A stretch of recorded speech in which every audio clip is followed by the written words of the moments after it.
Welcome to the Roundtable Podcast. Guys, we'd like to welcome you to our show.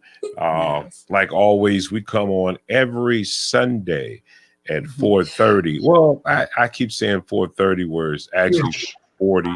I'm a just, guys, just hammer it down about 4:40. 4:45, who knows? But we like to thank you for coming to the pod. We know that it's going to take time for people to start coming on. So, but even before then, guys, I would love for you guys to make sure that you tune in every Sunday at 4:40. Every Sunday at 4:40, you can watch us on. Put those links up. Our IG page. Producer, can you make this screen even bigger as well? But you guys can go to those links that's up on the site now, on the page now, which is our IG page, which is our YouTube page, guys. And you can even go to our website. You can go to our website, and it's up as well on the screen, where you can actually watch this live stream live on our website. We like to thank our guest. Lady B is going to go around and talk about who's on the podcast today. Guys, we have a very interesting conversation. And I must say, you know, it's a conversation that can be definitely debated. And it does bring some I don't know what the word to use. It can be heated up, you know. But we'll get off into that. But right now, guys, we're going to go around and just say who's on the panel, on the panel today. And Lady B, I want you to go ahead and start that. So I want to welcome. We have Leticia Nicole B.T. Hope I'm pronouncing your last name right. Charlie Caswell. I'm still waiting on Renee. We're supposed to have someone named Renee Brown on, but I don't know if Renee is on yet. Carmen Sharpe-Edmonds is here today. So we want to, from the round table, we want to thank you all for being on today. We really appreciate you guys. Just a little bit background, like a couple minutes. Leticia is a native of Detroit, Michigan, who resides in North Carolina. She is a certified life coach, motivational speaker, nursing home administrator, best-selling author of 5 books. Awesome. Yeah. And many more. Just for the sake of time, I'm just going to go on down.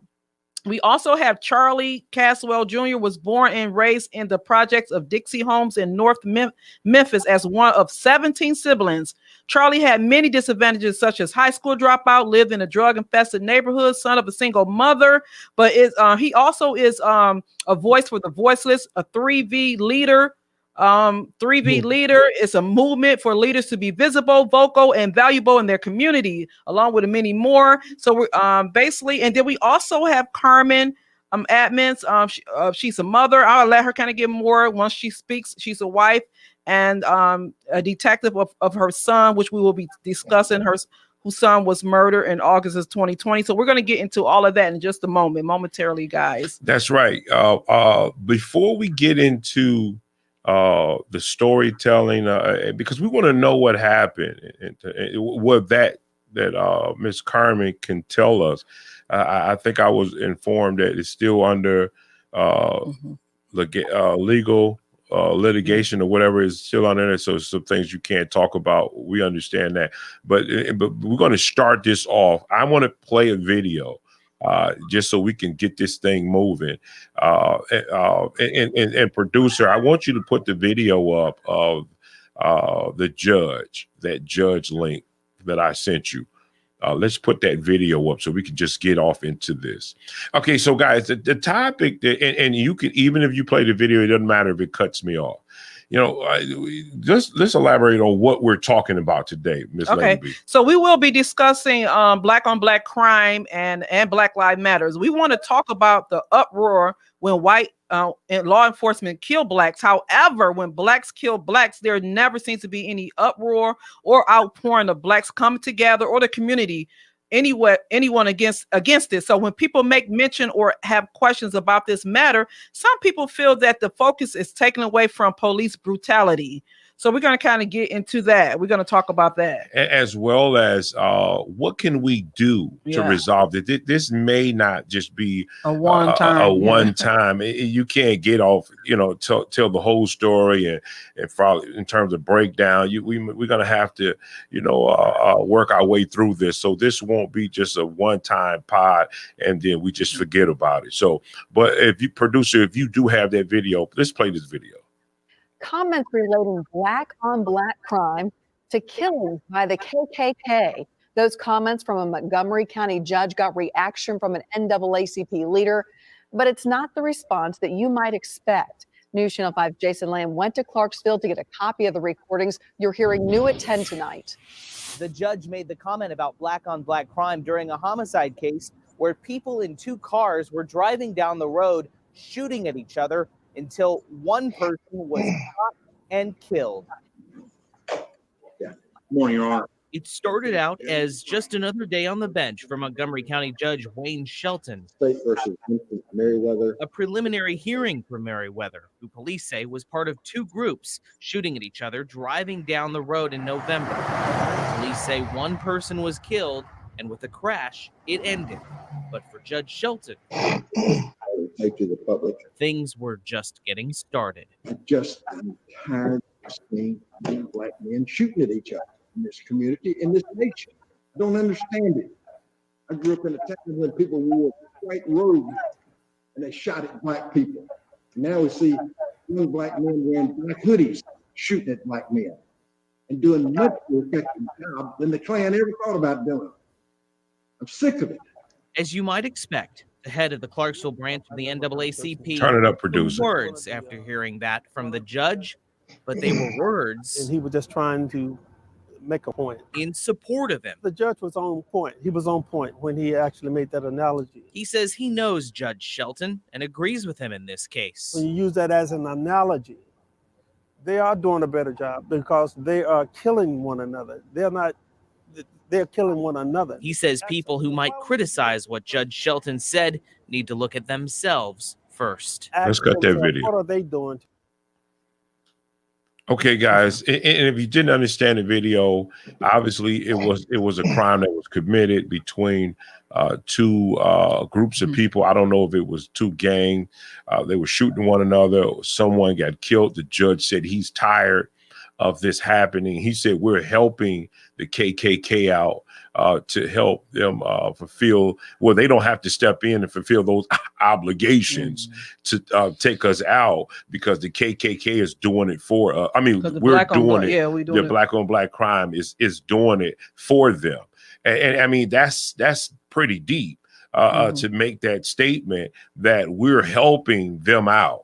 When we kill one another. And we're going to go into Miss Carmen's, we want to hear a little bit more about the story of what happened. And then we're going to go to another video and then we're going to have this conversation. So Miss Carmen, can you tell us what you can tell us about what happened? I had spoke to my son, I'm going to say maybe 3 hours before it happened. He was in a good mood. He called me. We talked for, I'm going to say approximately 33 minutes. I got off the phone. I took a nap. I realized that a lot of notifications were coming into my phone. I looked at my phone. I had a lot of calls, and I happened to make a phone call to find out what's going on with all the calls, and I was told that my son was dead. Now, this was not by the police. I was in the home by myself. I panicked. I was hysterical. My neighbors ended up calling the police to my house because they didn't know what was going on. They called the crisis unit, and what had happened was it was I'm going to say it was some people. I'll just have to say it like that. It was some people that one in particular had an issue with my son because my son did not agree with the type of behavior. He did not stand up for the type of behavior. And he felt like, well, if you're not going to be on my side, I'm going to find somebody that's on my side. And then it was some issues involving a girl. So it was like he needed an excuse. Him and, from my understanding, allegedly, another person came over to his house, and it was almost, well, it was like an execution style. He was on the porch, him and another young lady who had nothing to do with anything. My son went to put the key in the door. He did not get in his house before they started spraying bullets. And I don't know how many times he was shot. We're waiting on the medical examiner report, but it was an execution style shooting. And allegedly it might have been from both, all because of a girl and some of the behavior that the other person was doing that he felt like my son wasn't on his side about. Very cowardly, just uncalled for. I've gone through it. He has 3 children, his fiance, his close family and friends, grandparents. I've gone through it. That was my only child left. I lost a child 19 years ago. And my son, his nickname is Sonny, was all I had left. And he felt like he was entitled to take his life. Wow. Yeah, our condolences go out. We're very sorry. Condolences. Definitely. Now may I ask, I don't know, where do you live? Like, what city or state do you live in? I'm living in Maryland. I'm from Petersburg, Virginia. This happened in Hopewell, Virginia, which is a part of like the Tri-City area. So from Petersburg, where I'm originally from, I'm going to say maybe not even 10 minutes away. Okay. Now, let me ask you this. I guess I think I know, but I want to make sure that it's said. Now, did he die at the hands of another black person, or Yes. was it? Okay, was a black person? Okay. So now, do you think this had anything to do with being gang related or not gang related? Just something that they knew one another? It was not.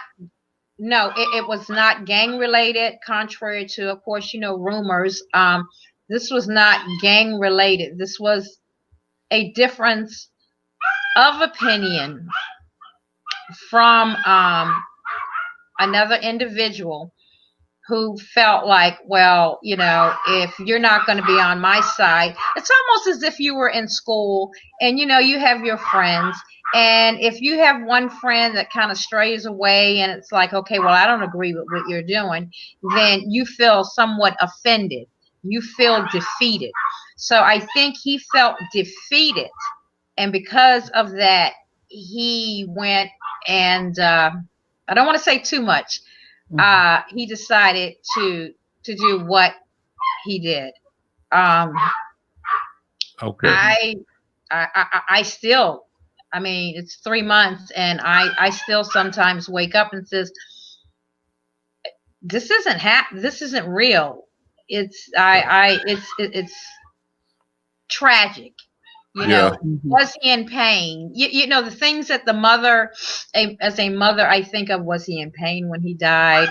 What did he die immediately? And I just went through this 19 years ago, not from, the same incident.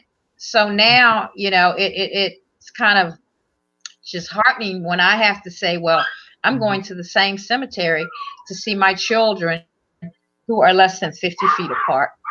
Wow.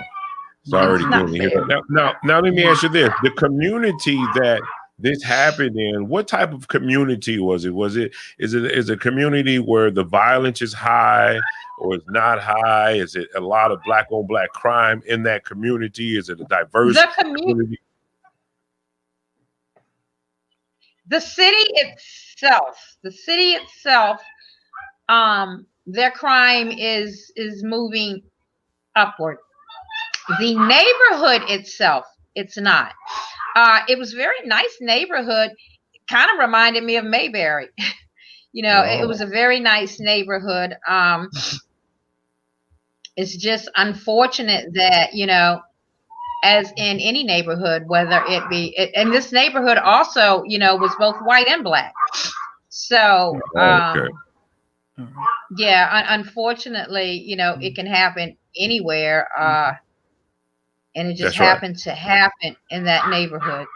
And they were, well, the neighborhood itself appeared to me to be a pretty good neighborhood. I have not heard of any incidents within that neighborhood. The city itself is uprising in crime, but the police department is working hard to get a grip on that. Okay, so now my last question that I will ask you is this, and then we'll hand it over to our panel. Okay, so now let's shift it a little bit and let's look at Black Lives Matter. Okay, so what was the support like? Did you have people in the street rallying? Were they marching? Were they putting their shirts on saying Black Lives Matter when this incident happened? Did you hear any pastors get on TV and say this have to stop? Or what was it like in that? What was the support system like after this crime has happened? The support system was next to none, honestly. I went in the community. I asked people, have they seen anything? Everyone was saying no. However, when the incident happened and the TV crew was there, everybody wants to talk. When they're on the camera, everybody wants to, I guess, look like they've seen something, or that's their way of looking important. Far as Black Lives Matter, no. As a matter of fact, I wrote an article because I get a little frustrated when I hear, well, how can Black Lives matter when they're killing each other? That's not true. It's to me, it's the dumbest remark I could ever hear. Of course, my son is black. So because another black person kills him, does that mean Black lives don't matter? Absolutely not. My son's life, his life mattered. The person that did this, his life, in my personal opinion, does not matter, but it's not because he's black. It's because of his behavior. So yes, Black Lives Matter, but did I get any support? No, but I did make it clear to the police, and I do talk to the police department every day. On August the 20th, before I walked out, because I had to give them his name before they could release it, I said, I'm not one of these mothers that's going to walk off and you're not going to hear from them. This will not be a cold case. I will solve it myself if I have to. So I will say that they have been with me. They have been working with me. The Commonwealth has.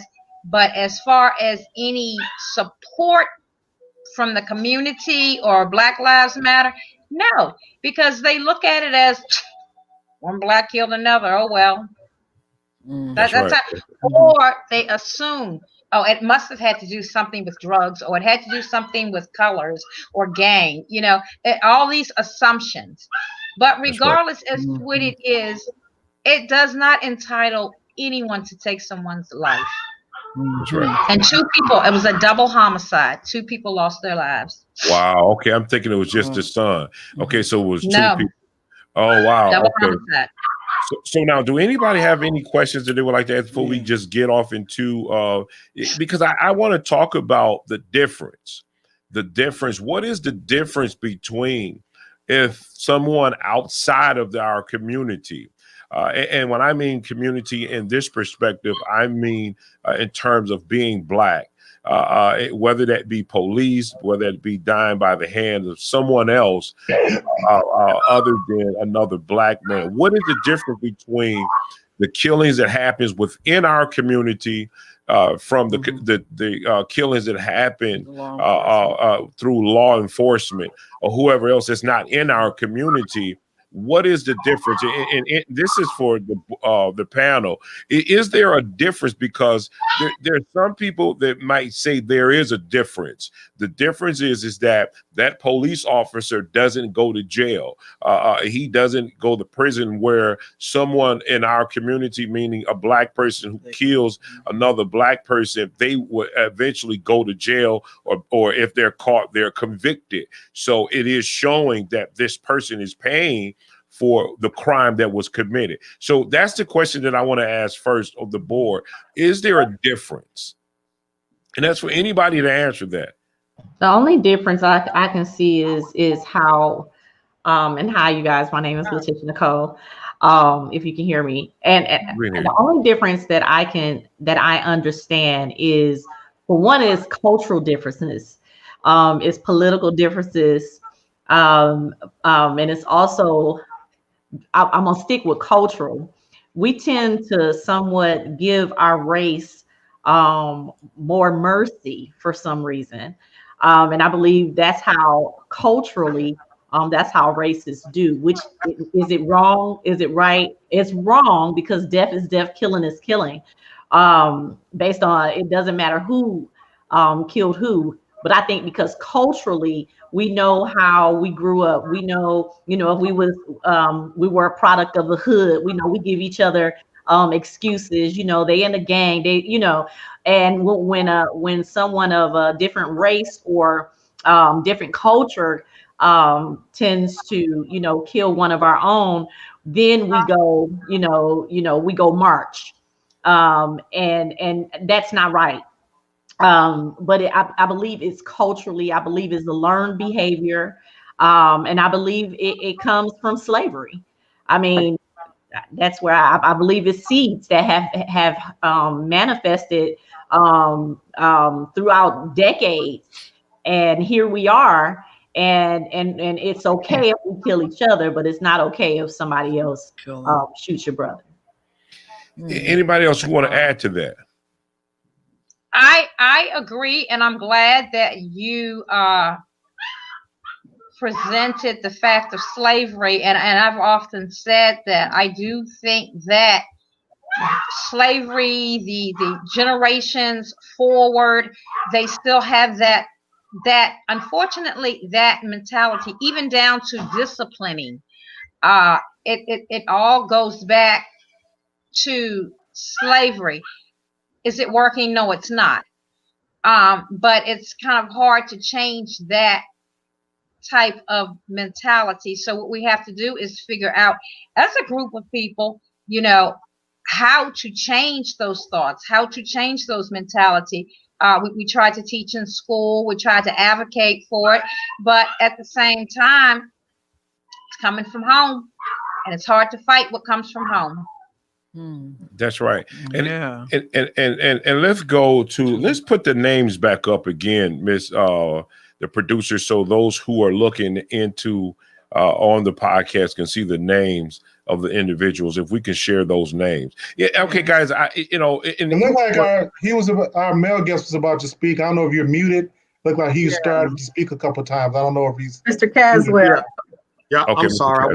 I was muted. I'm sorry. Yeah, okay. And just add into that capacity, I think what Sister Latrice, I'm sorry, I can't see her name there, shared in what the mother just shared. And again, my mother, I want to just say my prayers go out to you in experiencing such tragedy. And thinking about this, as a 14-year-old, I, in the Dixon Park, witnessed one of my best friends shoot another one of my best friends, and sitting there for 3 hours till the police came to get his body out the street. The next year, seeing another friend shoot a friend in the head and killing him in our community. So when you talk about it, yes, no doubt, we look at historically the trauma that our communities have been through in the epigenetics, the genetic of this being normalized behavior.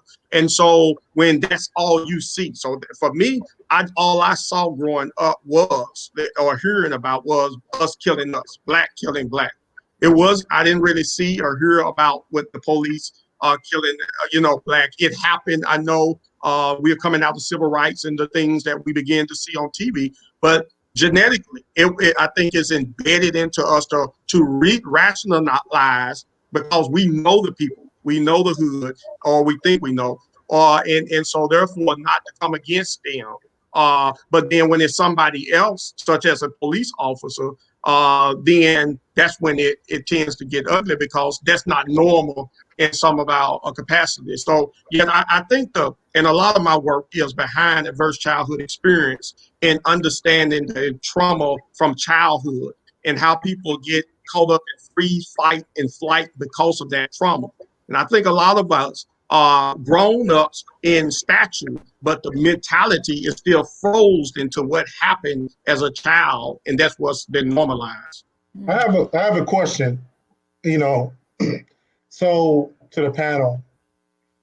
So we talk about causation and correlation, and so if we're talking about correlation, that means not to insult the audience, but that when we talk about slavery, that there's the impact of slavery is a factor in the decisions we make.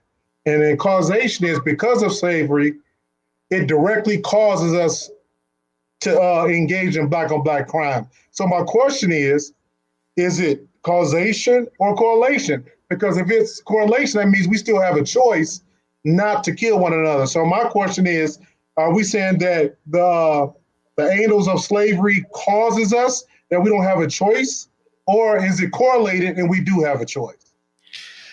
I think that we have a choice, and I want Ms. Carmen to talk. I think we do have a choice, but I think it's a lot about being educated. Sometimes we have to be, and before Ms. Carmen goes on and say, because she wants to say something, what I want you to do, producer, I want you to put that second link up is real quick, and this is going to, I'm glad you brought that up. So let's put that next clip up real quick.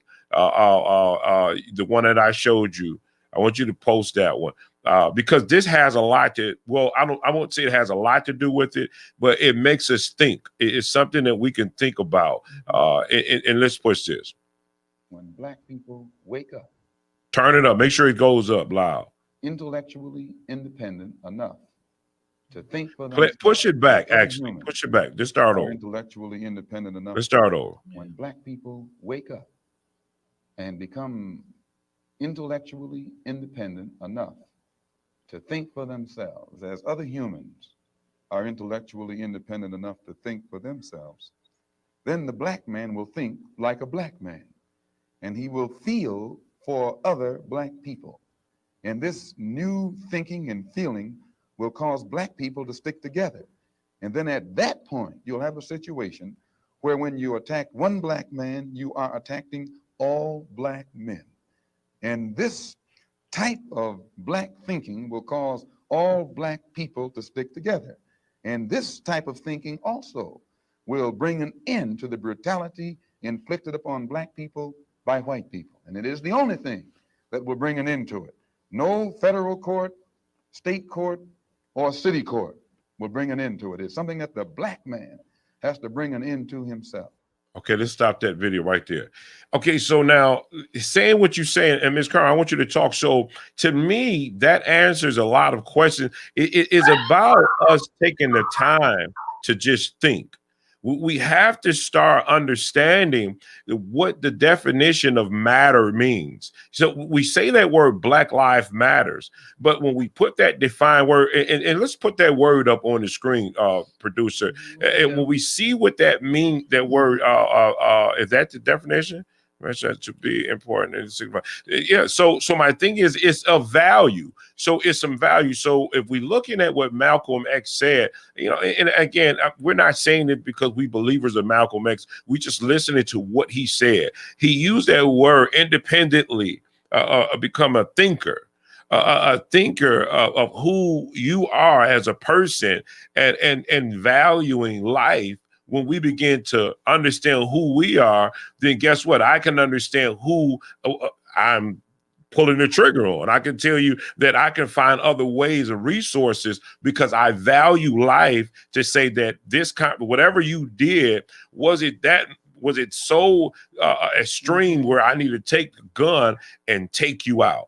You know what I mean? And I need to cause bodily harm to you because of what you did. Now, there were some statistics out there that say majority of the time violent crime happens is always due to money issues with younger people. It always showed that money people in terms of drugs is always dealt with money. I don't know what you guys' research has been, but we're going to put some statistics up there. But go, Miss Carmen, you was going to say something. I want you to say that. What you was going to say. Okay. I will say that, of course, it's a choice, but I believe that choice is influenced by many, many things. Economics. It could be influenced by what's going on within the community, the surroundings, a product of the environment.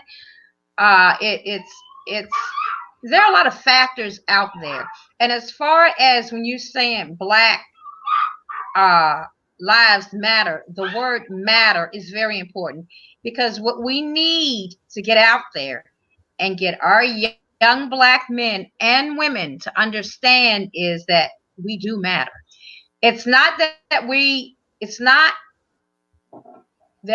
need to go out here and advocate to whites and say that we matter. We need to show that we matter to one another as well. That's right. Yeah. And I think a lot of that is the issue and the opposition with a lot of our, whites. Well, if you're killing each other, but what they don't understand is when you have a white on white crime, they're not going to look as white lives matter, but they look at us differently. We will always be looked upon as differently based on our skin color. But we need to understand that we matter. We need to understand that we need to start respecting ourselves. We need to teach respect. We need to have expectations. The expectations that a lot of us have that's based upon various lifestyles is the issue. A lot of it is survival of the fittest. It's survival of the fittest. And that's where it comes in with a lot of the crime. If you're living in a neighborhood, I've seen some that come out of the best neighborhoods. But if you're in that school, or you have those group of friends, or you become a product of someone else's environment, which does happen, then you're inclined to act that way to be accepted. So is it a choice? Absolutely. It's always going to be a choice. It's not a choice to be the skin color, but it's always a choice of behavior. But the influences is what plays that part. Yeah. I agree with what she's saying, but what I'm going to say is that I want to add to. When you say matter, I want us to think about the word matter and think about, you went back to slavery, and matter is the importance, right? Or matter means significant or important. We were bought.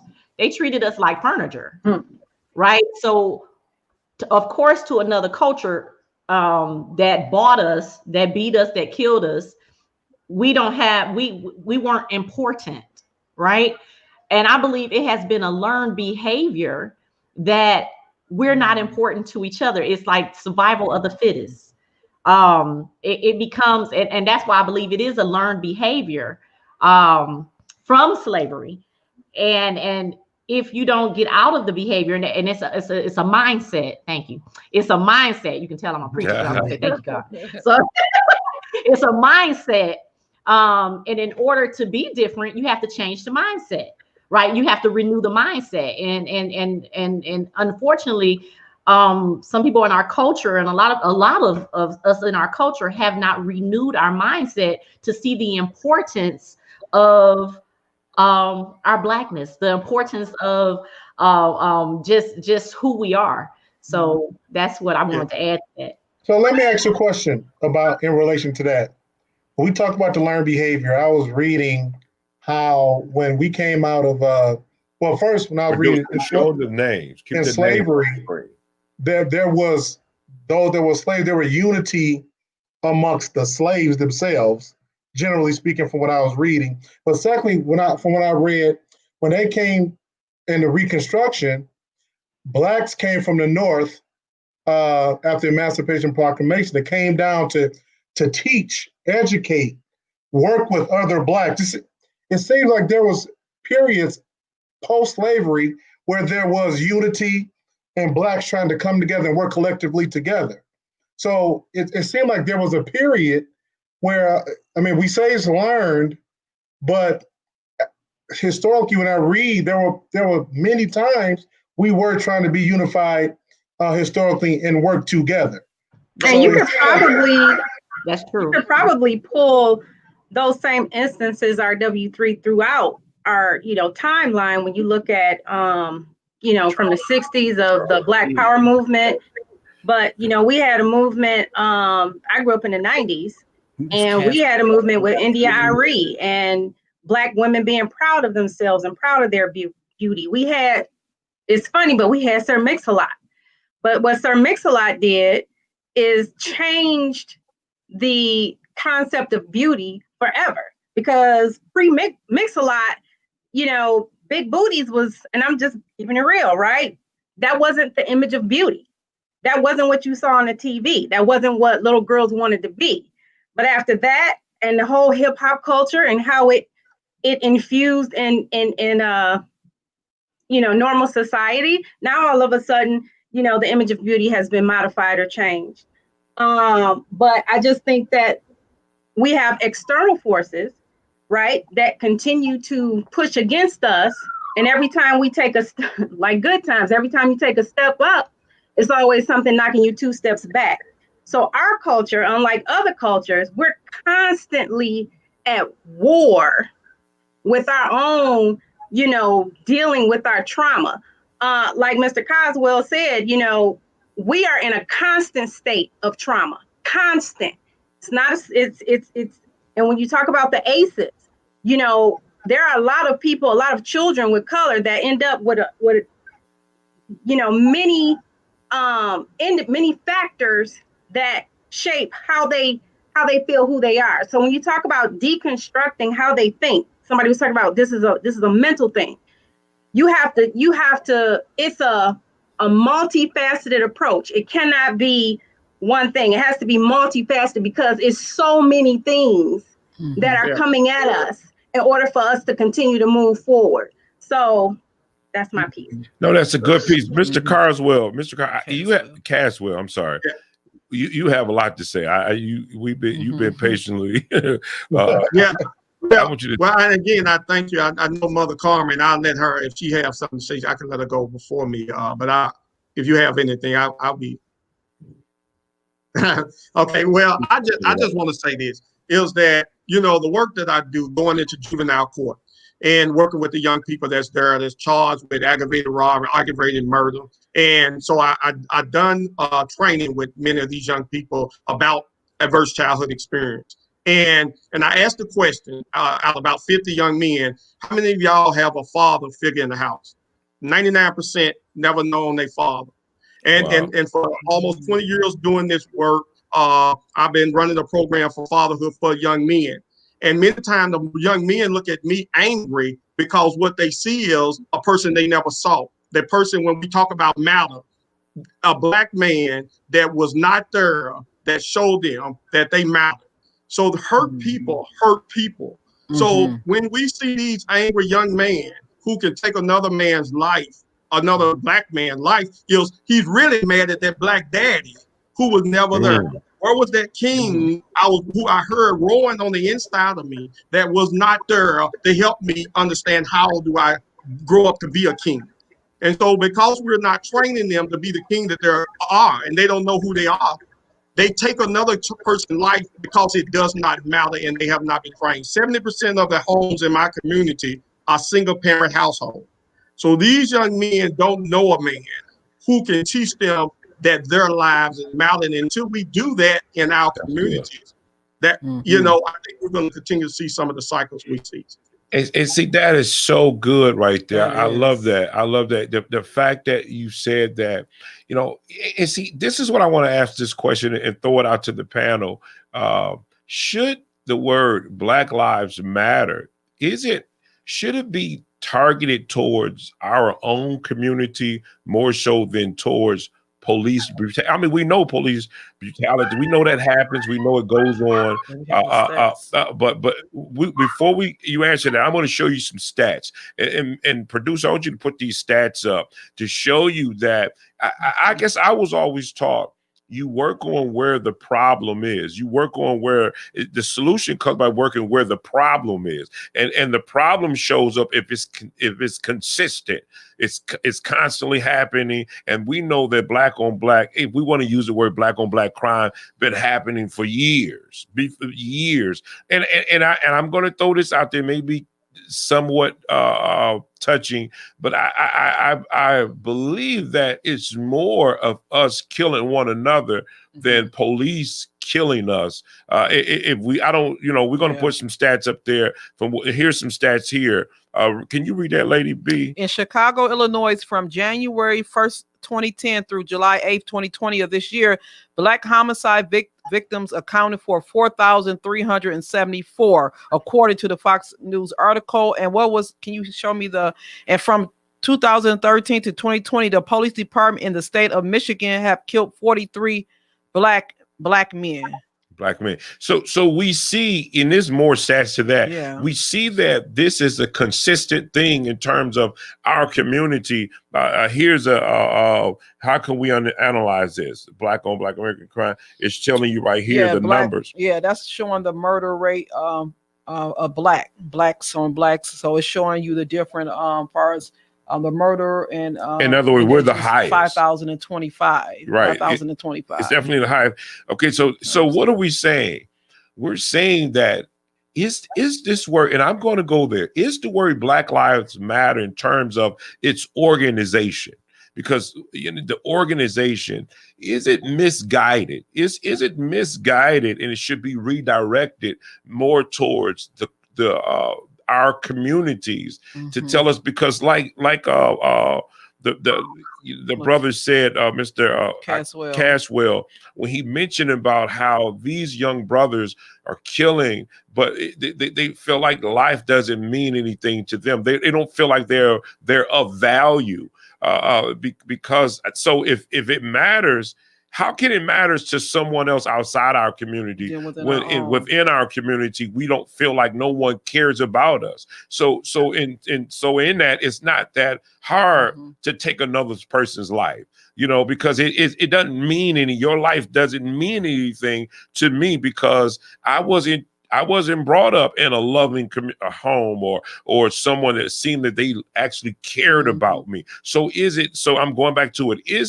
Should it be redirected more so to us than it is to the people who we feel is causing us harm? And that's for anyone who want to pick that up. Well, I just say a court. Go ahead. Well, I just say a sword cuts two ways, coming and going, and a lot of times we got to understand that we can cut, but then it's got to come back, and we got to deal with what we got to deal with in our communities. And I think that what just in the city of Memphis, sadly, we have reached 300 murders in just last night, I think it was. And this is a record-breaking year or more. I know other cities may have experienced a lot more than that.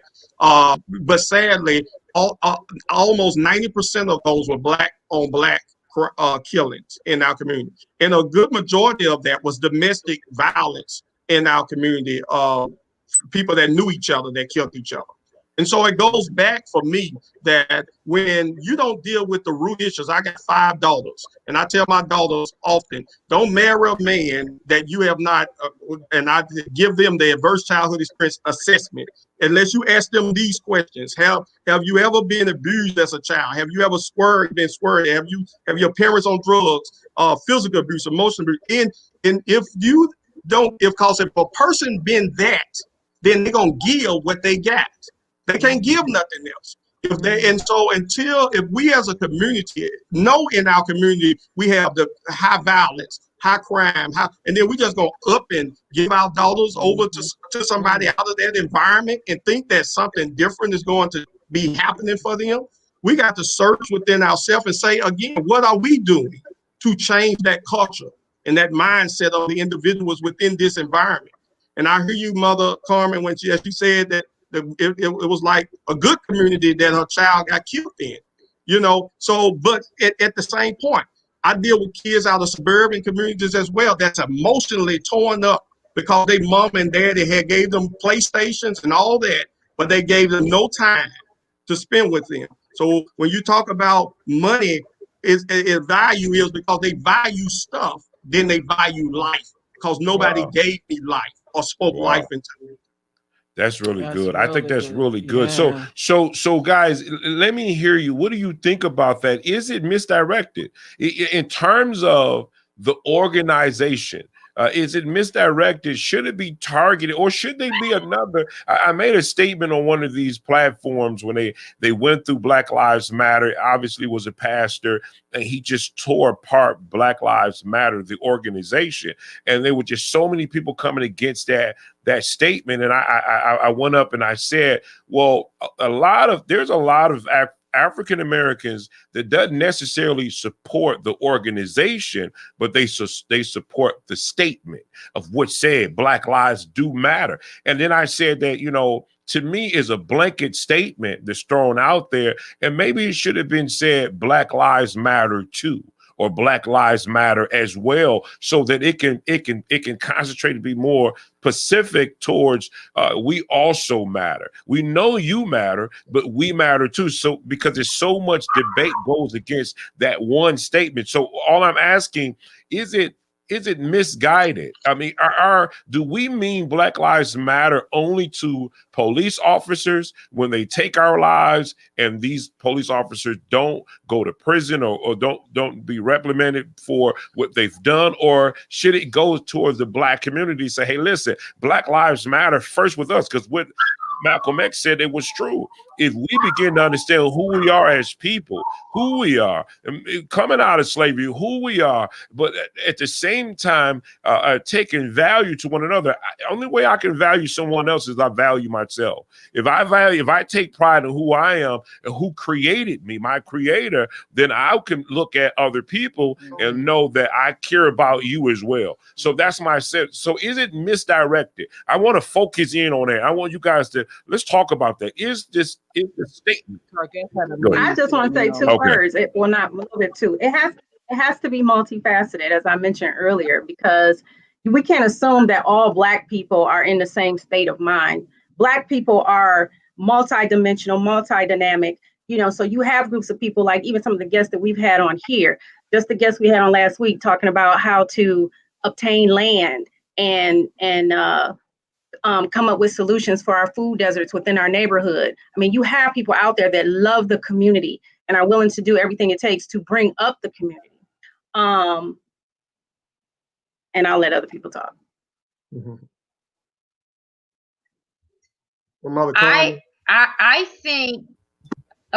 I think that it should go both ways.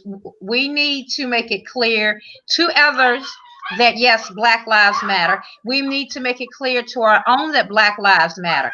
Because if we feel like Black lives don't matter, of course, our opposition is going to feel that way. We have a war within our own race based on skin color, based on still, as if it was still in the 60s and 70s and 80s. I still see it in school. You know, you got white folks' hair, or you're too light, or you're too dark, or, you know, this, that, you know. So it's the war that we have within our own race. Mm-hmm. In other words, we have to try to get our act together, because in order for someone to respect me, I have to demand it. How am I going to demand it? I'm going to demand it through my actions, through my behaviors. Like you said, this is a life that a lot of our young people know. A lot of it comes from the history of slavery, from what's taught in their home. And honestly, you know, I hear where you say, well, the fathers are not in the home, which is true. But I've seen a lot of these really, what I would call upper class children who come out of these really nice neighborhoods that also go in that same direction for whatever reason. You know, it looks good to have flashy. I can get the women. I have the money. I have this, that, and the other. So I think it's a growth of mindset. It's education is the key. Education is definitely the key. So I think it has to go full circle. Must go full circle. That's good, Mr. Caswell. You to me said volumes.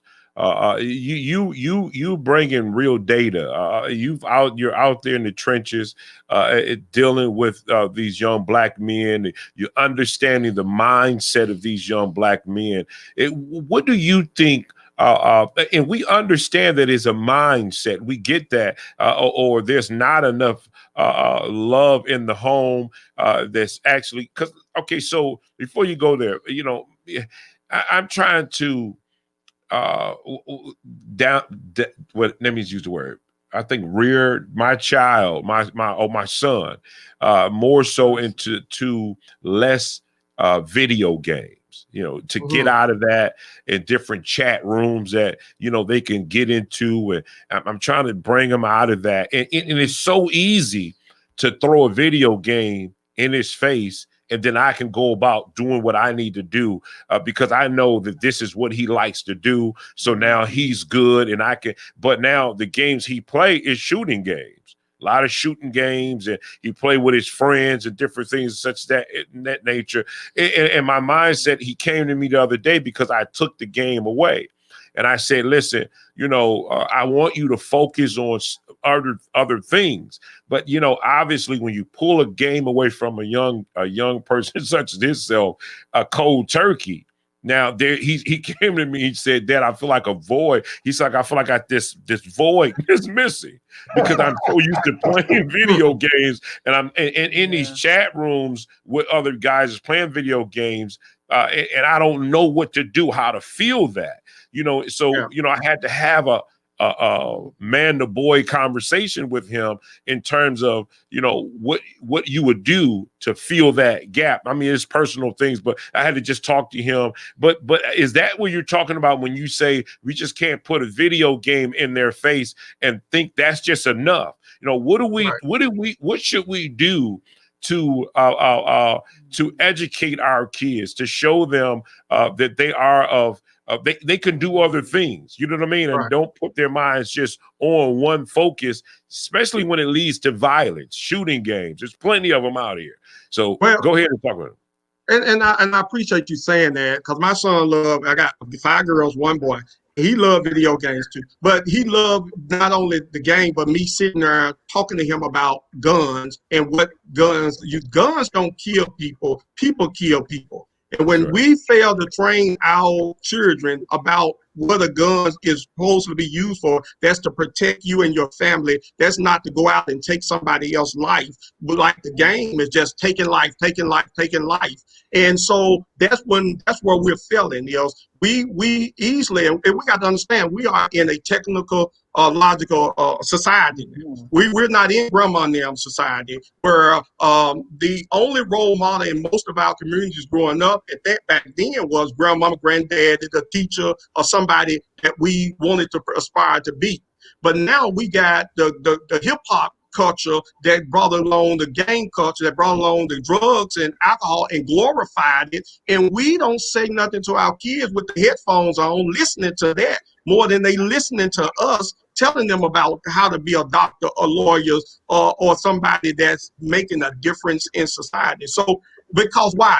Many of us felt like we were robbed of our childhood. And I say this to this point, and I don't want to be long, is that we just elected a president that actually pushed the 3 strikes you out bill, the crime bill, that actually locked up many of the fathers in the home who was providing the only way that their society at that time taught them to do, the drug trade, right? But they are now about to legalize the same thing that they locked up the people in our community, that took away those fathers who could have talked about how much their lives matter, right? A cycle. So how much are we going to hold this prosecutor, our vice president, and the senator who's now the president-elect, who pushed that bill that locked up so many in our community, that we, the ones who did stay out, and I say that my older brother was a big drug dealer. He spent 10 years in prison. My younger brother didn't get out. He's in there for 16 years as a kingpin and stayed in the trade. But now, how many of us who tried to do the right thing are out here trying to lead our young people and show them it is a better way? All they seen was the nice big rims and the cars. And so when what we do is, we still traumatized because we didn't get things as a child. So we're out here trying to keep up with the Joneses and forgetting about our owns and our children playing video games. And that's so that's just where it is. Yeah. You got a lot that we're gonna have to bring you back on this show because I love what you are doing in your own community. Ms. Carmen, is it too late for those a certain age group? Is it too late, and should we start focusing on a younger age group that we can get them and show them that their lives matter at a young age? And I'm not saying that the older ones doesn't matter, but is it too late for them because what's already set in their minds? Is it too late? No, it's not too late. I think we need to start with the schools. Honestly, I think we need to start as early as pre-K. Self-worth is something that's taught. You don't just all of a sudden have it. It's taught. It's not taught in a lot of the homes because of various situations, but we need to start very, very early on school system. And the reason why I say the school system is because the schools spend, in a lot of cases, more time with the children than the families do. So I can never say that there isn't any hope. There is hope, but at the same time, we need resources. Where are the budgets for the resources? A lot of these inner cities and small towns, the resources aren't there. So once that child gets out of school, what else is there to do? They go home. They're probably latchkey kids. They're raising themselves. Video games is most of the time they're on, or Netflix or some other form of media. The resources aren't there. There isn't a place where they can hang out and play basketball and have volunteers there. The budget isn't there for the cities. So it's a lot. It's no one answer. I think the communities are going to have to come together, and that is another issue, the communities coming together. It's hard to get mom or dad to come together when they have their own issues, their own conflicts. So, I would say start very young. Start very young. Now, Lovely T and RW3, do you guys have anything to say? It's when like Mr. Caswell said about with the young men, and like my son, and even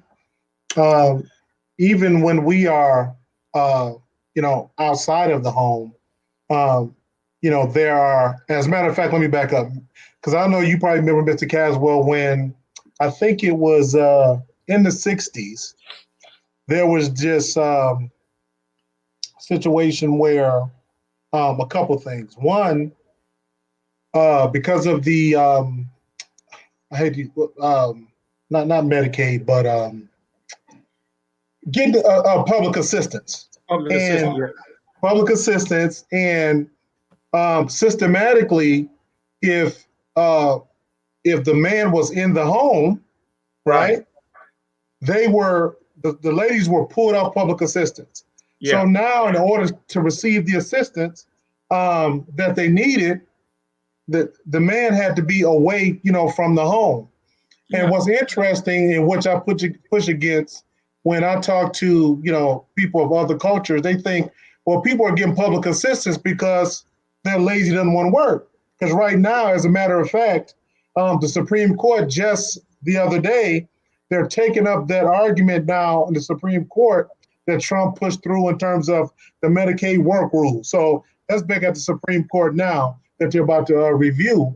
But people that's getting public assistance, sometimes it's just a transition, because sometimes people are married and they get a divorce. There's some catastrophic financial situation where people get public assistance. There are situations where people may have become disabled. There are a lot of different things where people get public assistance, but it's projected to the masses that, well, Black people are lazy and they just want to get free money. So now, in the 60s, they had a situation where, so the Black, he's not in the home, and now, the woman, she's there, attempting to raise the children or the child on her own. The second thing that happened, I believe, when I think World War I or World War II, when a lot of the men went to fight in the war or what have you, a lot of them died. But then when the women were at home, they began to enter the workforce more so. So now a lot of people that didn't die when they came back, they had a lot of the ladies in the workforce, not as many jobs for men coming back from the war to get in the workforce. And that brought some conflict in the Black family as well as the historical things we were already dealing with that contribute to some of the disjointedness in our family. So So what do you think? Go ahead, lady. I was going to say, with the Black Lives Matter movement, I think that it's not a or situation. And I love to quote Al Sharpton when he says, "We can walk and chew gum at the same time."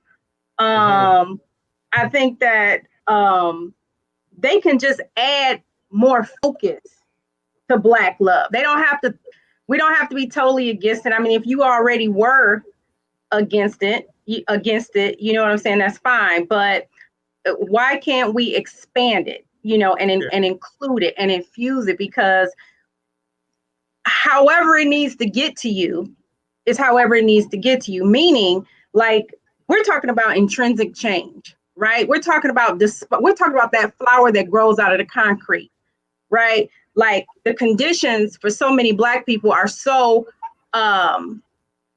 magnified and layered that we have to invest a lot, into them, into where they live, into where they work, into where they worship, into where they play, in order to create conditions that grow flowers, right? And so I just think that the Black Lives Matter movement captured the attention of a lot of young people. I mean, a lot of millennials. And I can say, like, with certainty, like in my lifetime, this time around, because every era we have like this rebellious period where we rise up and things change. I've seen a lot of like legislation on even a local level being passed more than I have, like I say, in my lifetime. So I don't think that we have to throw that out because it inspired people, right? And we can build upon that inspiration to filter in other aspects. And so just, adding that to the Black Lives Matter movement, I think would be powerful. And I think it would be smart to use that movement in that way. So what's going on in the grassroots of things, like Black Lives Matter? What's going on within our own communities with that? I know we hear it and it's with the cameras showing, everybody doing, but what's happening every day within our own communities on the grassroots of Black Lives Matter? And that's another thing before we go ahead, and I know we'll be rounding this up, and that's the other thing, the solutions. What are the solutions that we can show that Black Lives Matter, like you guys are already doing. Everybody's working on their platforms and what they do to show that Black lives do matter. It's just not, you know, on TV. They're not flashing it, what you're doing. So my thing is that I guess I just want to get away from the organization itself, but stick with the statement in our communities. You know what I mean? Because that's an organization. They do every organization to this degree have some political agendas. They have things that they're trying to get passed by. And even from these, when we went to their website, they're not just for Black lives. Just to keep that in mind, you guys, they're for everybody. They have those statements up that show that they're for everybody. So I don't necessarily believe that we should take their storyline, their narrative, and use that for all Black people. Yeah. But we should come in our own communities and show how Black lives do matter within us, in our own communities, like you guys are doing now. You know, so my thing is that I will round it up to say, what are some solutions? I know you guys are doing things now, but I'm saying that, you know, that we can work with one another and push that in within our own communities. We're closer to the Detroit area. You know what I mean? What are some solutions that we can take with us to show that Black lives do matter? And even in that life of someone who believes Black life or my life doesn't matter, so your life don't matter. You know what I mean? So what are some solutions that we could do we could at least kind of look at, you know? Yeah. And to that point, I think that a lot of people that's upset with, in part, with some of the Black Lives Matter movement is because they see something getting done, even though it may not be the holistic, as lovely teacher shared, is that, but it's old saying that train up a child in the way we should go. If we have not trained them and they caught hold of something and they ran with what they got, we can't be mad if we didn't give them nothing. I think that when we fail as a society to give them tools, then we can't get mad when they use the tools that they got. And so, like, what are we doing? Well, we got to look at ourselves in the mirror. I say this, even though, you know, I look at it as I go in these schools as this is the weakest generation that probably ever. The resilience of this generation is so weak because they always waiting on somebody to give them something. But what are we giving them? They looking for it. Mama said it earlier. It started early childhood. And I just quickly say this: the solution is what I did this year. I put money out of my own pocket to get legislation to hire lobbyists in Nashville to push legislation on ACEs to get approved that every school in the state of Tennessee now have to train teachers to be trauma informed. We passed that legislation as well as other. But to that point as well, in the state of Tennessee, we spend $700 million. I'm going to say apples to apples. They spent $700 million to lock up 30,000 individuals in our prison. But we only spend $250 million to educate 30,000 children. When evidence and research shows us that it, as Frederick Douglass said years ago, it's easier to fix a child than to repair a broken man. But we're silent to the fact that we're spending 3 times more on locking person up when we ain't saying nothing about the children and the lack of education that our children are getting in their foundational years of their life. That's good. Yeah. Go ahead, Ms. Carmen. That's I would real like to good. say something really quick. Okay, I would like to say something, piggyback on what he said also. You know, it's interesting that you say that because prisons are now being built on a third grade now, ability to read. 3rd grade. And these prisons are going up, and they are being focused on our Blacks. So they're preparing for it. And also, you know, I think too, especially now we're in a critical time, and a lot of it is political because of the political stance that we're involved in, that we have been for the 4 years, that makes, you know, it's brought on a lot of anger, makes some people feel like, okay, I'm entitled now because I have that backing, you know. But again, like I said, regardless, if we don't start at a younger age, even with reading and writing, the basics, I've seen students, 8th, 9th, 10th, adults, that they cannot read even on a first or second grade level. You know, they got left behind for whatever reasons. And it's not necessarily the teacher that left them behind. It's not necessarily the education system that left them behind. It's a conglomeration of many things. So we need to try to come together and figure out resources. I think is a big issue within a lot of these towns. So what can we do? A lot of it is through action, through our behaviors. You know, we need to start on this generation, and we need to start on them now, because this generation it's going to take about 2 or 3 generations to kind of even repair some of what's going on now. It's not an overnight success. Yeah, I think that's good. That's really good. And I guess I would leave this, that I just believe that, you know, with the Black Lives Matter organization, you know, I don't know what they're doing in terms of where donations go, where the money, what's going, what are they doing with the money that they get with the donations? Do they put that money into the Black communities? But I was just addressing the issue that was in Chicago some time ago when a young child got shot just when we came out of quarantine. This stuff just rampantly started happening, and I was saying to myself, what if we had something, if it's not already out, where if they're donating to the Black Lives Matter organizations, that they would open up communities or counseling areas where it's counselors that volunteers to go in, and, or if they can pay them, they pay them, but volunteer their services to talk or counsel young Black men, where they're constantly getting this counseling for whatever reason it may be. Maybe it's because they don't have a father in the house. Maybe because they lack money. Maybe because they don't know how to read. But they're getting the counseling that they would need in those communities, headed up by the Black Lives Matter community. And I will be first to donate.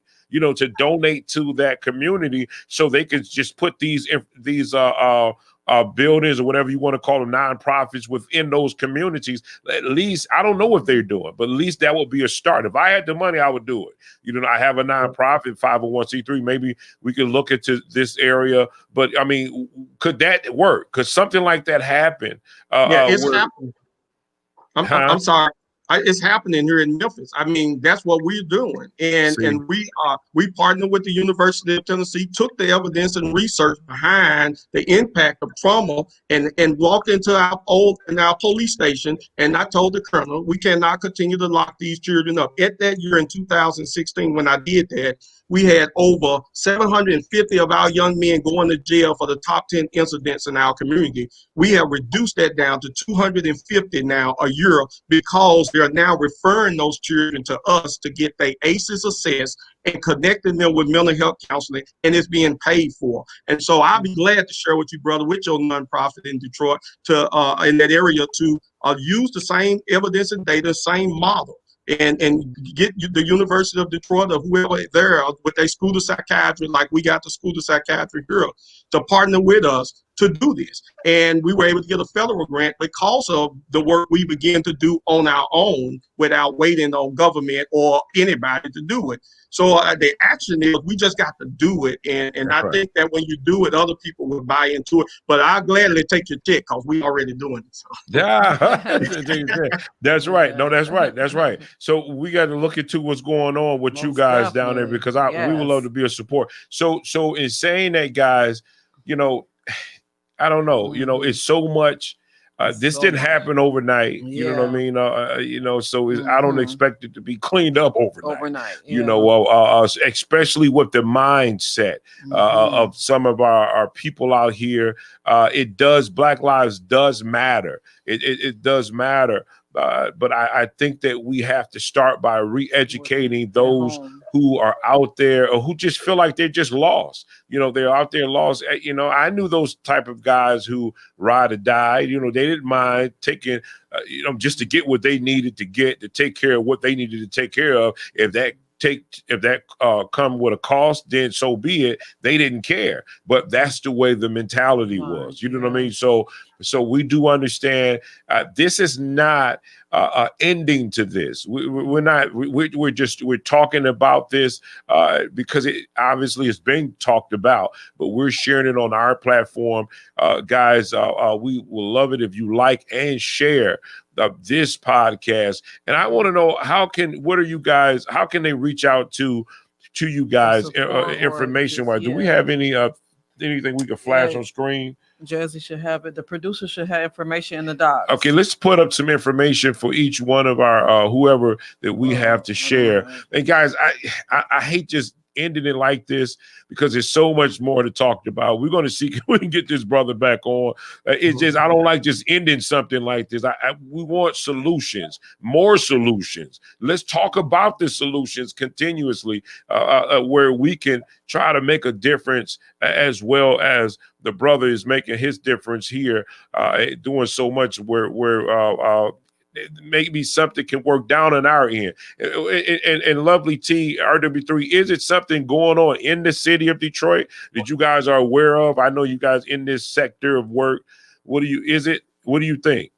I know we have, and we have with a particular agency, they have a fatherhood initiative where they're working with fathers in terms of, because traditionally a lot of agencies focus on the mother, but this particular agency has a fatherhood initiative. I'm going to get my hands on the flyer and shoot it over to, I need to check my email. I can shoot it over to the producer, and then maybe we can post it where persons can connect with this initiative for fathers in our community. Okay, so actually we'll do that next week. We'll put it up for next week, and maybe I'll put it on the platform. Miss Carmen, again, our condolences go out to you, and we're so sorry about what happened, that you had to lose a loved one to whatever madness that it was, and we just. It's not that many words you could say. I don't know. We lose her. Yeah, probably. But anyway, our condolences go out to her. And we come on, you guys jump in and help me out here.